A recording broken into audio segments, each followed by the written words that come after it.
Hi everybody, it's the Ruthless Jobber here. Welcome back to the channel. This is episode 33, I think, of A Broken Heart. It's WCW from 1998. We are now on TEW 9 and it's Monday, 13th of July. It's time for Monday Night Nitro. And we open with Hogan and Flair. And it was basically Hogan to start off with. It's a rating of 72 for this segment.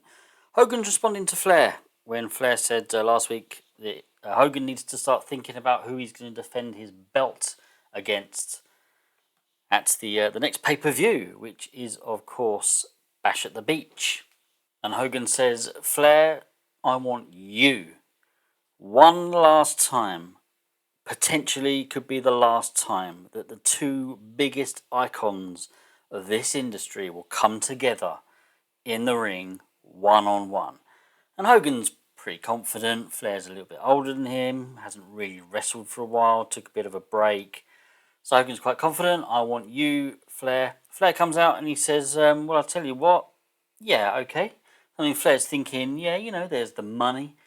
Potentially the last time us two in the ring together should draw a lot of money for us and gives me a chance to prove that I really am the very best.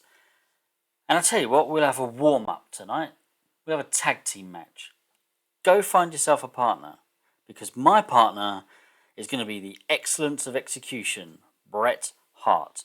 So yeah, rating of 72, very pleased with that. Lots of green there, love to see it. A couple of catchphrases, actually it's a Hogan catchphrase, yeah, really good. Got the crowd hotter. The crowd heat at the end is hot and rising. In the opening match, we have a US title defense for Booker T. I wanted to get the show off to a pretty strong start. It hasn't worked out quite as I'd hoped. Wrestling rating of 59, crowd rating of 66, overall 56. But Booker T defeated Buff Bagwell in 11 minutes 16 by pinfall with a missile dropkick. During the match, we had Raven distract Booker T, but it's Booker T's defense number 2 of the WCW United States Heavyweight title. Couple of green there. The commentary team basically doing a good job. And Booker T and Raven storyline has advanced and gained heat.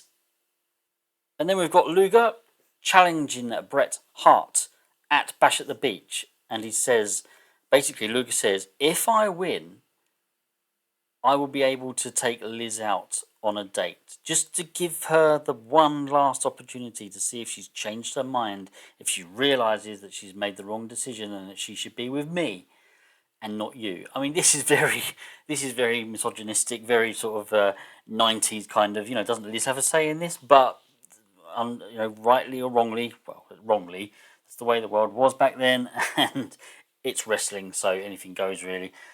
So yeah, Lex Luger's basically saying if I win, I get to take Liz out on a date to give her one last opportunity to see if she's changed her mind. The segment has gained heat again. The storyline has gained heat, which is obviously really good. Bret Hart comes out, and of course he accepts because he's the face. And Luger also announces that he's going to be Hogan's partner tonight. Rating of 82. Tag team action, we've got Los Locos taking on Greg Valentine and Homeless Jimmy. A throwaway tag team match. I keep saying it every single episode. We need to get some tag teams over. So we had subpar wrestling and non-existent crowd heat. But it's Los Locos that do get the win in 7 minutes 27 when Rey Mysterio pinned Greg Valentine with a Mysterioana. Okay, I think I still said it wrong. In terms of in-ring work, Rey Mysterio Jr. was head and shoulders above everyone else. Homeless Jimmy was the weak link. I mean, we've brought him in literally as a jobber, short contract and all that sort of jazz. Wrestling rating of 50, crowd 33, overall 64. That's not too bad, really, when you think where these guys are. This gimmick change is just going to be Homeless Jimmy. He got a rating of great, which I'm quite pleased with, really.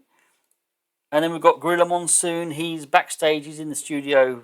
Monitors behind him and all that. And he's talking about the Diamond Dallas Page and Sid Vicious. Well, it's really the Sid Vicious situation. He should be suspended because he was part of the NWO. But he then countered that and said, look, I won my match Diamond Dallas Page gave him the opportunity and said, if you lose to me tonight, you're suspended. Well, the match was a draw. So he didn't lose, but he didn't win either. So Gorilla Monsoon says the WCW committee, along with Ric Flair and his team, will obviously decide what to do next. Rating of 62. And then we've got Raven cutting a promo on Booker T. He distracted him earlier. 38 rating, very disappointing. But the storyline gained heat, which is worrying, really. That means it's quite low, sort of low score at the moment, I guess. The crowd at the end was hot, which was really good. Nothing really to say about this. Raven's just saying, it's about time I had a shot at some gold in this company. And Booker, you're in my sights. The US title, that should be mine. I want it. Let's come together. I want to challenge you for that belt. La Parka takes on Six. Did this as a high spots match, actually, just to sort of see what we'd get. We're trying to get La Parka over. Unfortunately for Six, he's just going to kind of be a bit of a jobber now, really. I might try and keep him somewhat relevant, but yeah, he's there to help get people like La Parka over, and it's La Parka that gets the win, obviously, in 8 minutes 34 by pinfall with a skull bomb. So yeah, it was a high spots match.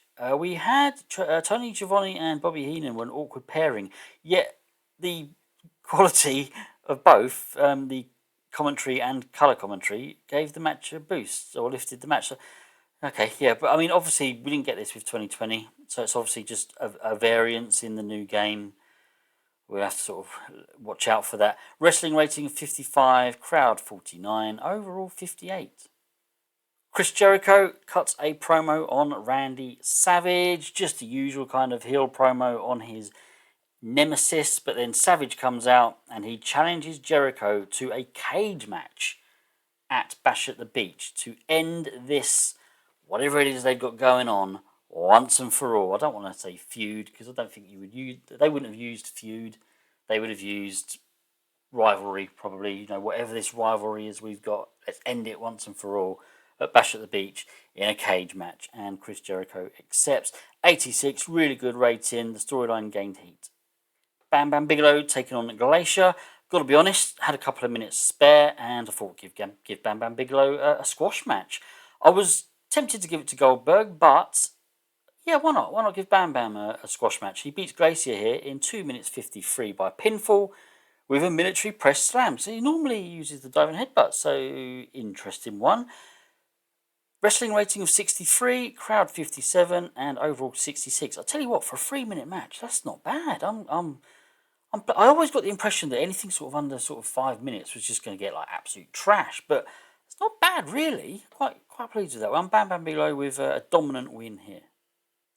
Diamond Dallas Page is then with Gene Okerlund being interviewed, and he sort of says to the camera after a bit of a promo, I've got an idea for Bash at the Beach. How about a no disqualification match?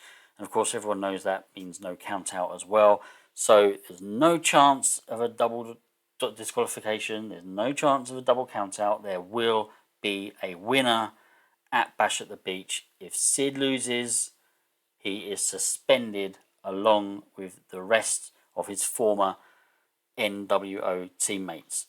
And Sid Vicious comes out and he accepts. He agrees to the match. So Bash at the Beach, a no DQ match between Diamond Dallas Page and Sid Vicious. Rating of 79.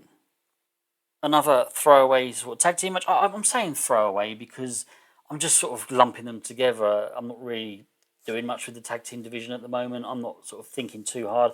We did sort of have a storyline with 3 or 4 of the tag teams. I think there's only one face team in it, and one of those went and got injured. So yeah, we're going to have to kind of rethink that a little bit. And until we sort of get a few more, upper card tag teams, I just don't know what to do with it, to be honest. So we've got the Dudley Boys taking on the Demon and Louis Spiccoli, and in a terrible match, the Dudley Boys got the win in 7 minutes 58 when Bubba Ray Dudley pinned Louis Spiccoli with a Dudley death drop. And this was a storytelling match. So 42 wrestling rating, 39 crowd rating, and 43 overall. Yeah, nothing special. But like I said, just trying to get some tag teams over.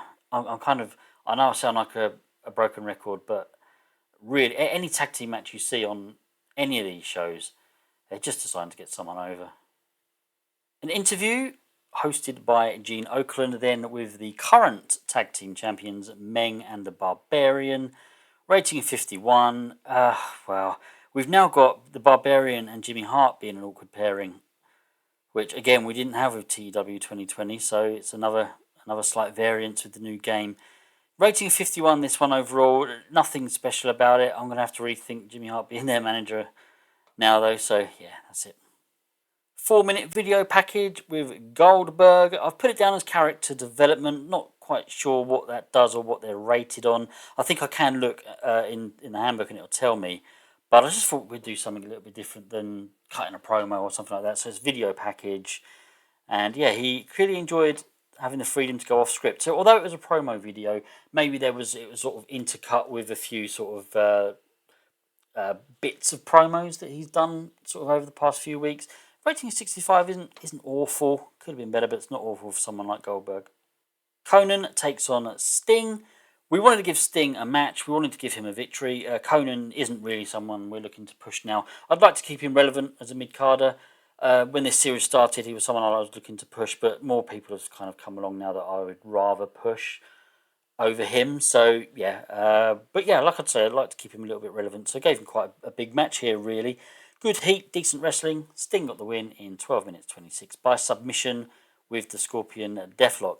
During the match, we had Eddie Guerrero distract Sting.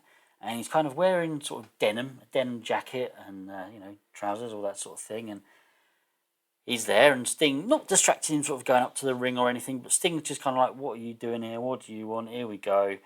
What am I getting into now, sort of thing. But wrestling rating is 70 here, and a crowd rating of 75. That's absolutely fantastic. 65 overall. Post-match, Eddie Guerrero attacks Sting, along with Psychosis and Psychosis 2. So this was 3 parts. The first part was, it doesn't tell, I need to write better notes here, really, in the output. But part 1, if I can remember rightly, was Eddie Guerrero just sort of attacking Sting. And then Psychosis and Psychosis 2 came out to attack Sting. Part 2 was Eddie Guerrero cutting a bit of a promo.